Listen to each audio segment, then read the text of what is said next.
Hello, welcome to Vipramind channel. आज इस session में हम डिस्कस करने वाले हैं एक और important question of quadratic equations.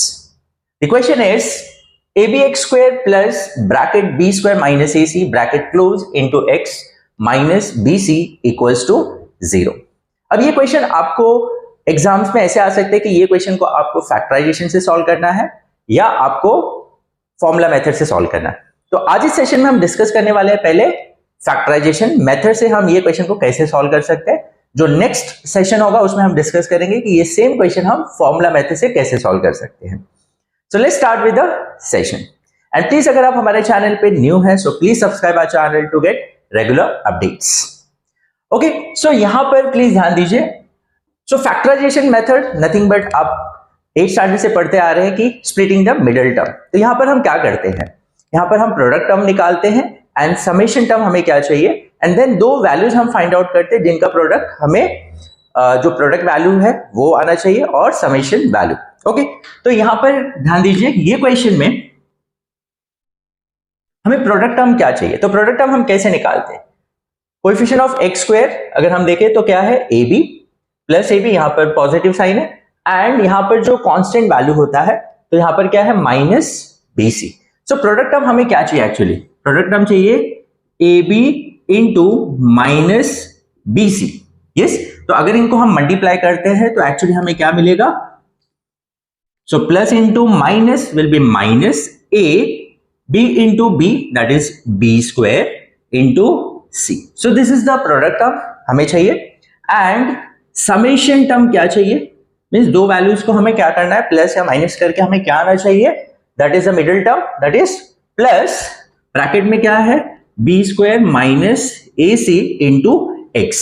तो एक्स जो वेरिएबल है उसको हम यहां पर अभी कंसीडर नहीं करते, तो सिंपली हमें क्या मिडिल टर्म चाहिए B square minus A C and product term हमें क्या चाहिए माइनस ए बी स्क्वायर सी।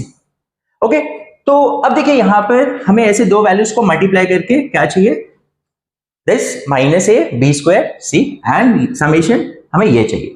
तो सिंपली अगर आप देखेंगे तो इसका मतलब दो वैल्यूज क्या है b square minus A c, because b square plus minus A c करेंगे तो हमें क्या मिलेगा बी स्क्वायर माइनस ए सी, जो हमें मिडिल टर्म चाहिए, और इसे अगर हम मल्टीप्लाई करते हैं that is B square into minus A c will be nothing but what minus A B square c. हमें ये चाहिए product term. Is it clear? तो अगर आप प्रोडक्ट टर्म और समेशन टर्म देखेंगे तो डायरेक्टली आपको मिल जाती है। कोई ए यहां पर बी स्क्वायर है, यहाँ ए एन सी है, तो ऑब्वियस है ये तीनों वैल्यूज को अगर हम मल्टीप्लाई करेंगे तो हमें ये आ जाएगा।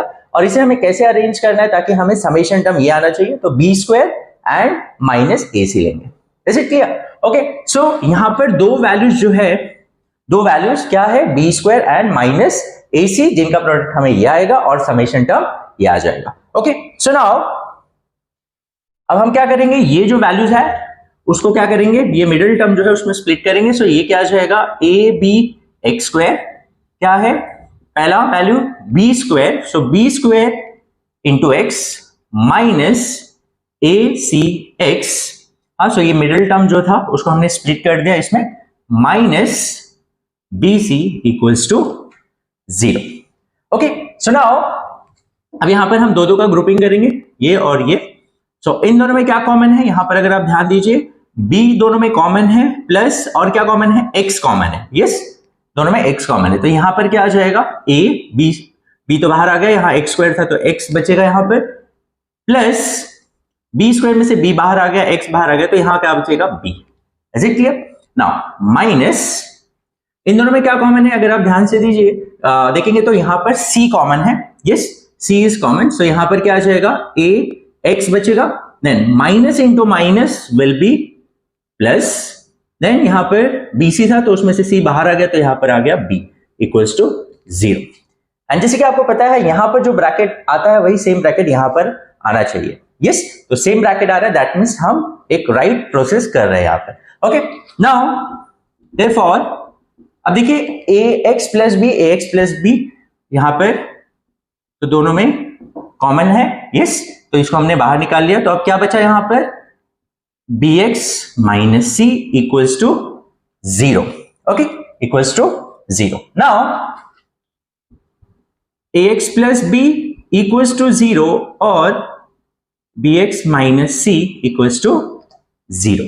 Okay, so now ax equals to minus b और यहां पर आ जाएगा bx equals to c. So x equals to minus b by a and here x will be equals to c by b. Yes, so the roots are x equals to minus b by a and x equals to c by b. Hope it is clear now. तो यहां पर जब भी आपको ऐसे factorisation method आते हैं तो आपको सिंपली प्रोडक्ट टर्म क्या चाहिए और समेशन टर्म क्या चाहिए वो आपको पता होना चाहिए एंड देन आपको दो वैल्यूज निकालना है. और जैसे मैंने आपको बताया जब भी वेरिएबल फॉर्म में आता है, जैसे यहाँ वेरिएबल फॉर्म में आता है तो बच्चे बहुत सारे कंफ्यूज हो जाते हैं कि इसे हमें सॉल्व कैसे करना है, क्योंकि अगर उनको डायरेक्ट ऐसा कुछ क्वेश्चन दिया जाता है कि X square minus 7x plus 12 equals to 0 तो बहुत इजीली सॉल्व कर सकते हैं. बट यही क्वेश्चन, यही सेम क्वेश्चन जो है इसको वेरिएबल फॉर्म में दे दिया जाए तो यहाँ पर बच्चे कंफ्यूज हो जाते हैं.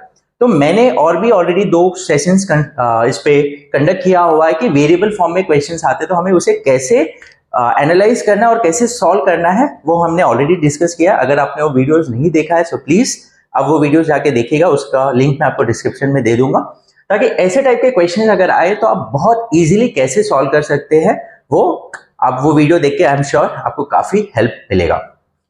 So hope this session was helpful for you.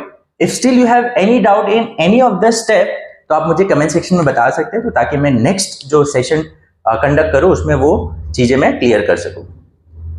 So hope this session was helpful for you and we'll meet in the next session. Till then आप हमारे जो दूसरे वीडियोस है वो आप हमारे चैनल पे देख सकते हैं. So we'll meet in the next session. Till then take care. Bye bye.